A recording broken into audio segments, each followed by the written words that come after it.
Blast of fire alarms earlier this morning.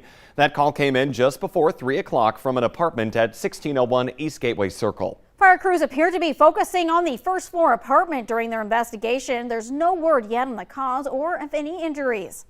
Also breaking this story out of southern China, where a Boeing 737 has crashed. The China Eastern Airlines jetliner was en route from a southern-western city of Kunming when it went down. Rescue teams are scrambling to the crash site where they say fire is visible. There's no word yet on casualties or the cause of that crash. Footage posted online and shared by state media shows plumes of smoke billowing from that forested area. Shelling has now devastated a shopping center in Kyiv, Ukraine. It's also breaking this morning, leaving a flattened ruin still smoldering in the midst of high-rise towers. The shelling left at least 6 dead, according to Associated Press journalists at the scene. The force of the explosion shattered every window in that high-rise next door and even twisted its metal frame. The city's mayor says several homes were also damaged. Russian troops have been shelling Kyiv for the 4th week now, and they're trying to surround the capital, which had nearly 3 million people before the war. The North Dakota Highway Patrol is looking for people who were in the area of a car-motorcycle crash Friday night in South Fargo. Troopers say their investigation is revealing that many vehicles were in the 4400 block of 45th Street South around 10 that night. They're asking witnesses to contact the Fargo office of the State Patrol. Charges are under investigation for the drivers of both the car and the motorcycle. 21-year-old Elijah Fields of Fargo was seriously hurt when he was rear-ended and then dragged under a car for about a block. Other drivers stopped to help by lifting that car off of him just before that car started on fire. 18-year-old Mason Bunnis of Moorhead was driving that car. Neither he nor his 2 passengers were hurt in that crash. Shot while trying to stop people from stealing catalytic converters. Police are looking for a group of people who opened fire on a man who confronted them. It happened early yesterday morning in St. Paul. The victim was hit in the chest and arm, but is expected to survive. The last we heard, there has been no arrest in the shooting.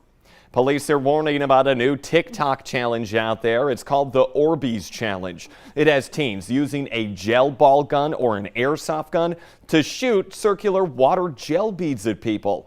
While Orbeez are soft to the touch, they can lead to injury and even break skin if they're shot from a gun. Police say some teens are freezing those water gel beads to increase the impact. 4 teens were arrested in Florida last week for allegedly hitting people, including children, in the face. It is now 6:54 on this Monday morning. We want to get a check of your forecast on this first Monday of calendar spring. Good morning, Summer. Good morning. And it's feeling a little spring-like. We've got very mild temperatures and some rain showers on radar. A few moving into the James River Valley and a few more up in the far northern valley. This is going to be your best chance to maybe use the windshield wiper a time or two from northwest Roseau out into Hallock and then up into Emerson. Those are lifting to the north in Canada.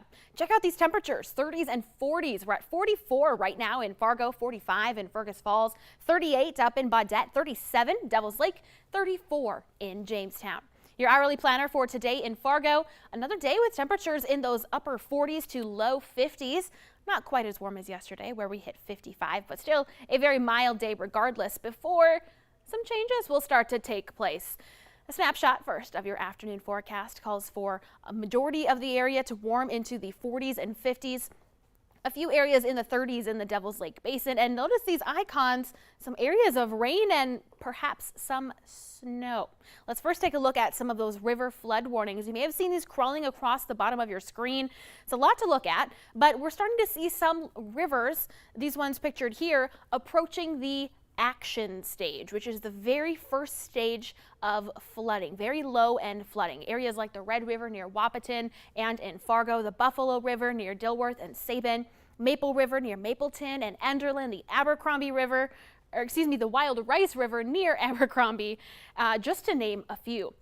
As for the Red River at Fargo, this morning we're approaching that action stage, that very beginnings of flood stage. We're at 16.91 feet as of 4:15 this morning, and our forecast to rise to about 28 feet, which is in the moderate flood stage through the weekend into next weekend. You can find a lot more of these graphs and current river levels at our website. Click on the weather tab, and we've got all the river levels listed there.